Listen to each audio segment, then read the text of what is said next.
To lead a charmed life, to lead a contented life, we don't have to do very much.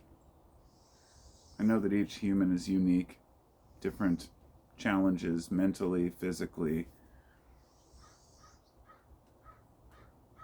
But for the average human, if we're living within the means of what we deem to be normal for our society, our circumstance, and we're doing the best we can, usually we're living in a pretty contented level of homeostasis, just being human and existing.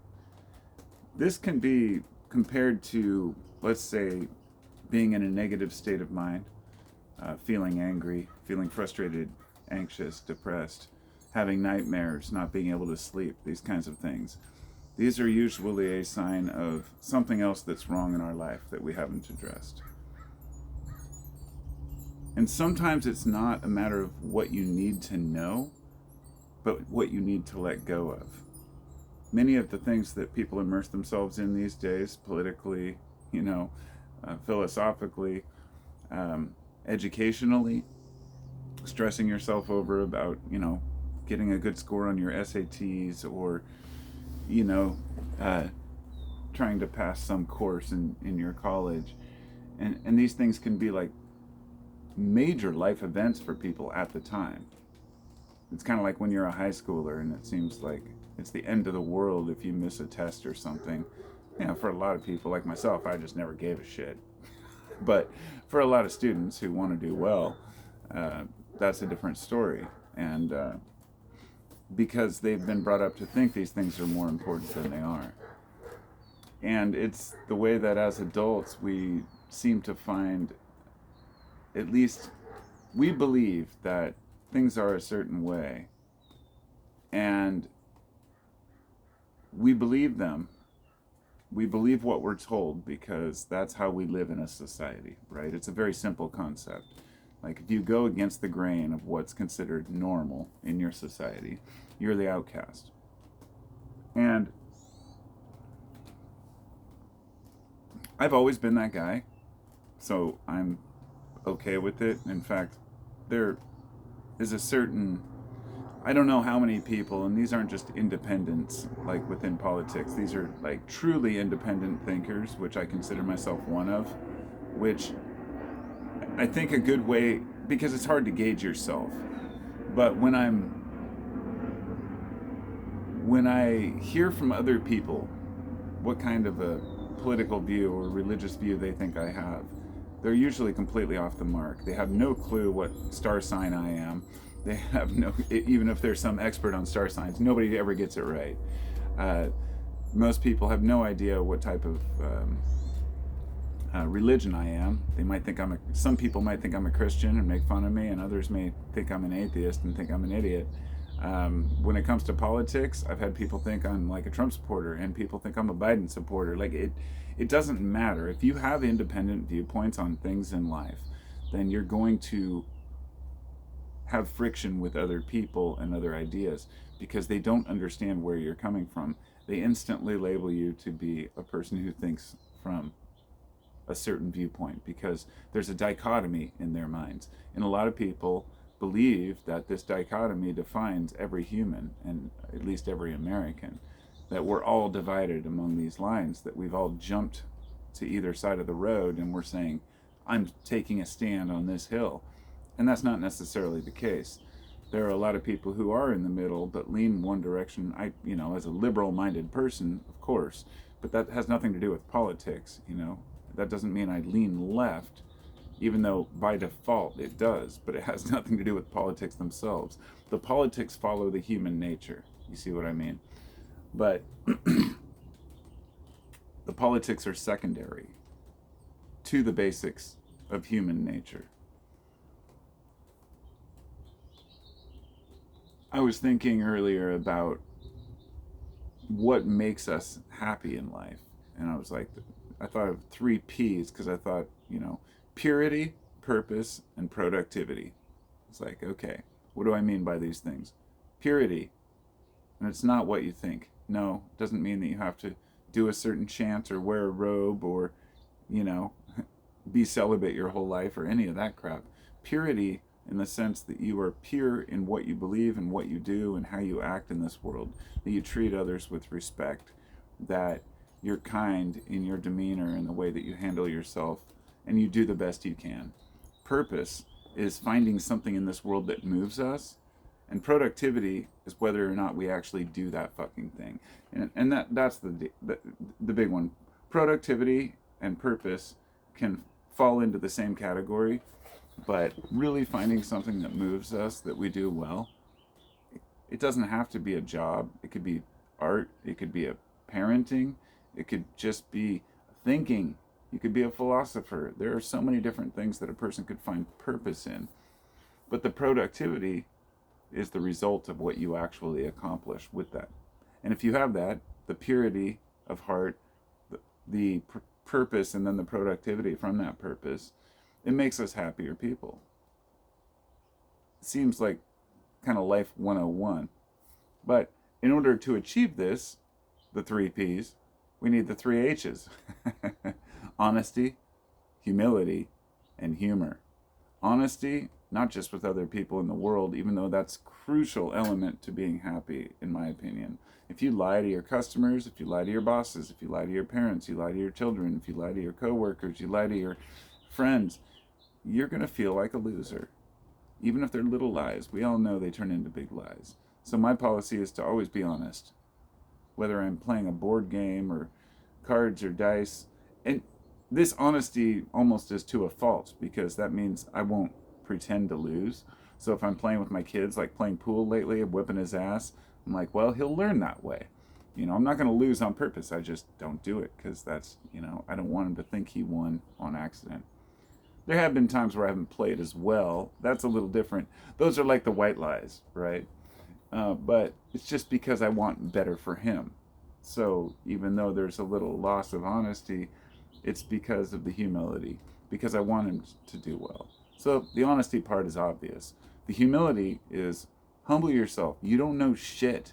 If you understand the Dunning-Kruger effect, it's well known and very common, and it's shown itself to be true in so many facets. Say a person knows nothing about sewing clothing, and then they start doing it for a couple months and they think they're an expert and they want to tell everybody else how to do it. But then they find out a year or 2 later they didn't know shit. There's so much that was unknown. Or growing cannabis, or building houses. I'm a carpenter. I know how to cut a board in half and nail it together. Big fucking deal. Anybody can do that their first day on the job. Learn how to actually cut angles, build, do figuring, blueprints, these kinds of things. There's a lot more involved. So there's a little humility required to just say it's okay to not know. And if people say, wow, you're really smart, that's great. Just don't let it go to your head. Plenty of people have told me I'm smart in my life. My teachers wanted me to join the TAG program, the Talented and Gifted program. I always had great grades in my tests, but didn't do any homework. Like, I was that guy that picked up on shit really quick, but I learned more after I left high school. I even practiced my alphabet and my writing and my cursive still. Like, I wanted to learn. I love to learn. It's like part of who I am, since I was a kid. But I also realize how little I really know with all that knowledge and all the things that I've learned. So that's the honesty and the humility part. The last part, the humor, the 3rd H, that one I think is pretty obvious, but do I have to point it out that you need to laugh? Stop being such a stiff. Some people take humor as a crutch or a bulletproof vest, if you will. They use humor to deflect any type of criticism.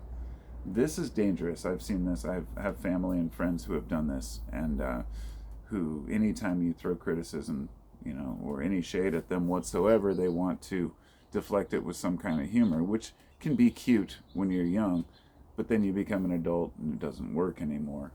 And I think we all kind of do it.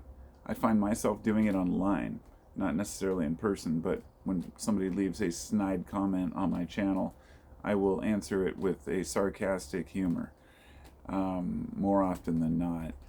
But back in the day, say 10, 12 years ago, I used to actually who the fuck are you? What do you know? You don't know shit. I'd like buy into the trolling. But I've learned. So you learn a lot about people online, even though that's not how they necessarily behave directly in person. Those are the kinds of behaviors people have. So having a little humor in it and being able to laugh at not just other people, but yourself especially, absolutely crucial. And I guess I could do the 3 Gs, God, gardening, and ganja, but I'm kidding, of course. God, on a final note, I guess that was I wanted to make a video talking about that term because it's just such a funny term.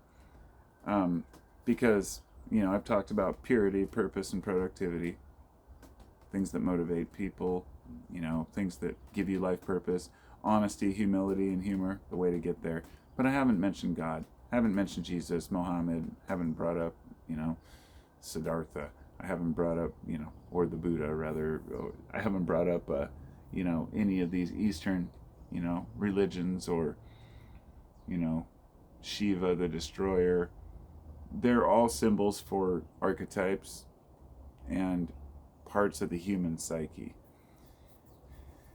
And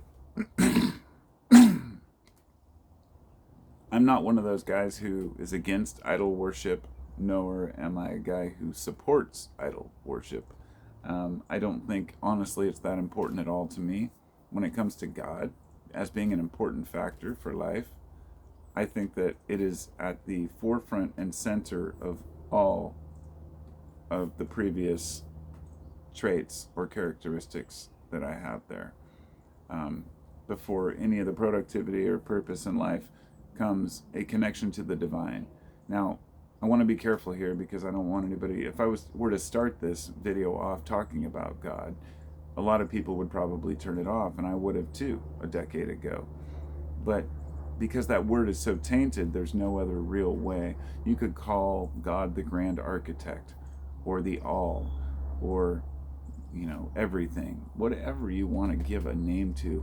It's the essence of life. And to me, whether it's a he or a she or lives on a cloud is irrelevant. If that makes you feel comfortable, then so be it. Unfortunately, once people have a view in their mind of what God is, everybody else's version becomes irrelevant and moot. So that's where we're at right now. Many people believing in a higher power, but not being able to reconcile the differences in how they perceive that higher power. And for me personally, what I've seen is a lot of people who talk a big talk about God, but obviously have never experienced a true connection with God. And I know this because my connection with God showed me very important things about myself and the world. And it's not something I brag about or even talk about, really. It was a complete rapture of my soul that said, okay, things aren't so simple, but there's a design to this. There's a reason we're here. This is bigger than me. And if I try to define it and put it into some human terms, it just falls apart. But let's just say that the human values and morals don't move me much unless they coincide with my own. And so that might sound bad, but fortunately, not harming others, being kind to people, helping out the less fortunate, these are things that do resonate with me, that I have been taught. But some of the larger aspects of these values, like, can they be broken? Can most morals be broken? What if you're defending your family and you harm another or kill another? Yeah, there are acceptable exceptions to the rules. And you find out that things are never so cut and dry as we would like to believe. But I think if we live with those basics, purity, purpose, productivity, honesty, humility, humor, especially humor at yourself, being able to laugh at who you are, I think we'll all be happier people. And I could be completely wrong. Maybe for a lot of people, that would just make their lives more miserable. But it seems that those are the people I like to be around the most.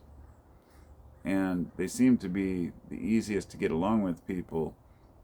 I would like to say hopefully within that productivity realm is a little bit of intellectual development, because intelligence is kind of a prerequisite.